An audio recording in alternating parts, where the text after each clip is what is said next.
mis queridos estudiantes, espero que se encuentren sumamente bien y que tengan todo el ánimo del mundo para poder comenzar con la actividad del día de hoy. El objetivo de aprendizaje para esta actividad será leer y analizar textos narrativos breves. Si te das cuenta, el objetivo es muy similar al de la actividad anterior, pero eso es porque están totalmente relacionados y ya vas a saber por qué. ¿Recuerdas qué texto leíste para la actividad anterior? ¿Sí? Exactamente, La Sirenita. Y déjame contarte que hoy día vamos a volver a trabajar con ese texto. Por lo tanto, no será necesario que leas uno nuevo, sino que vamos a trabajar con lo que recuerdes y si es que no, puedes echarle una revisada más al cuento si es que hay algo que se te fue. En la tarea anterior hicimos fichas de personajes, es decir, que nos enfocamos en saber quiénes eran los personajes, cuáles eran sus motivos y qué consecuencias traían estos para la historia. Hoy vamos a tomar esta información que ya sabemos sobre los personajes y la vamos a utilizar para entender un poquito mejor la historia de la Sirenita. Ojo, si hay algo que no recuerdas del cuento que leímos la vez pasada, puedes volver a releerlo y eso va a facilitar tu comprensión para esta actividad. Si te fijas bien, en la guía que te entregué hay varias preguntas y las vamos a ir revisando de a poco para que no nos quede ninguna duda al momento de hacerla. Y está dividida en 3 partes. En la primera pregunta, quiero que coloques en el espacio indicado por qué las sirenas tenían que esperar 15 años para poder subir a la superficie. En la segunda pregunta, quiero que me cuentes por qué la sirenita tenía tantas ganas de subir a la superficie. En la tercera pregunta, quiero que te fijes en la ficha de personajes que hiciste sobre la sirenita, sobre este personaje en particular. Y quiero que me cuentes cuál fue la característica psicológica que llevó a que la sirenita entregara todo a la hechicera. En la cuarta pregunta, debe descubrir qué hecho desencadena el desenlace de la historia. En la quinta pregunta, quiero que me cuentes cuál crees tú que es el tema principal de esta historia. Puede ser el encuentro de 2 amores, puede ser el descubrimiento de nuevas aventuras o luchar por algo que uno desea. Eso tienes que descubrirlo tú mismo. En la sexta pregunta, cuéntame qué clase de final tuvo la historia. ¿Fue un final feliz o quizás uno triste? Colócame una parte del final, brevemente, en el que podamos ver si realmente fue feliz o triste. En la segunda parte de la guía, debes escribir cronológicamente las acciones más importantes que fueron ocurriendo en la historia.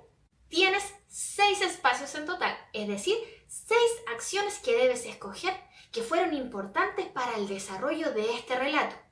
Cómo inicia, cómo se desarrolla y cómo finaliza.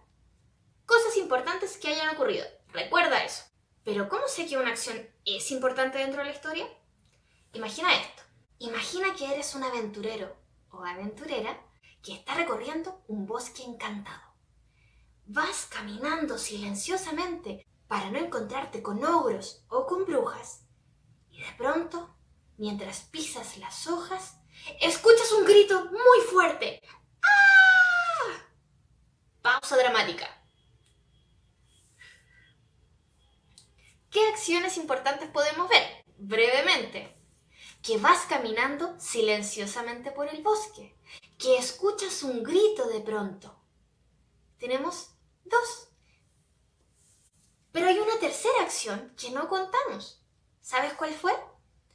Que nuestro héroe o heroína va pisando las hojas que caen del bosque.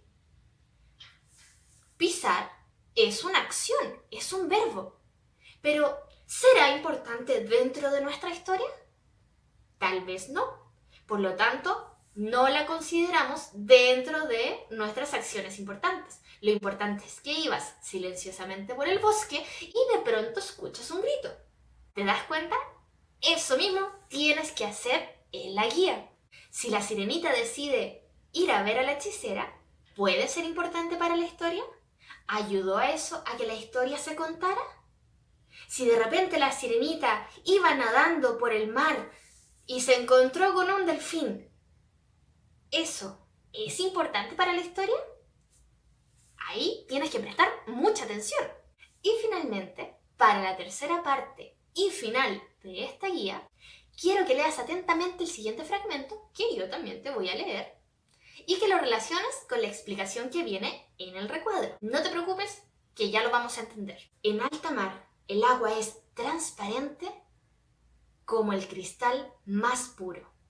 Cuando queremos enfatizar una descripción o tal vez hacerla más precisa, podemos compararla con otra cosa como el ejemplo que te acabo de dar. La comparación consiste en relacionar dos elementos o términos que tengan características similares. En este caso sería: el agua transparente es como un cristal puro. ¿Cuál sería la palabra importante para saber cuándo ocurre una comparación? Muy sencillo. Cada vez que haya una comparación, va a aparecer la palabra como. Otro ejemplo. Las nubes son tan esponjosas como el algodón. Si te fijas, en estos dos ejemplos hay algo que se parece. La esponjosidad de las nubes es muy parecida al algodón, que también es esponjoso. El agua es tan transparente, es decir, que se puede ver, como el cristal más puro, que también es transparente. Ahora, considerando esto mismo, quiero que revises en el cuento de la sirenita si es que aparecen otras comparaciones. Una buena pista es que sí, las hay. Quiero que las subrayes y luego las coloques en el espacio indicado dentro de la guía. Bueno chicos, espero que haya quedado todo absolutamente claro, pero en caso de que haya alguna duda, consulta o pregunta de ustedes o de sus papás, saben que pueden escribirme a mi mail y yo voy a estar sumamente contenta de poder ayudarlos. Yo les mando un besito enorme, espero que se cuiden muchísimo y ya nos estamos viendo para el siguiente video. Besitos, adiós.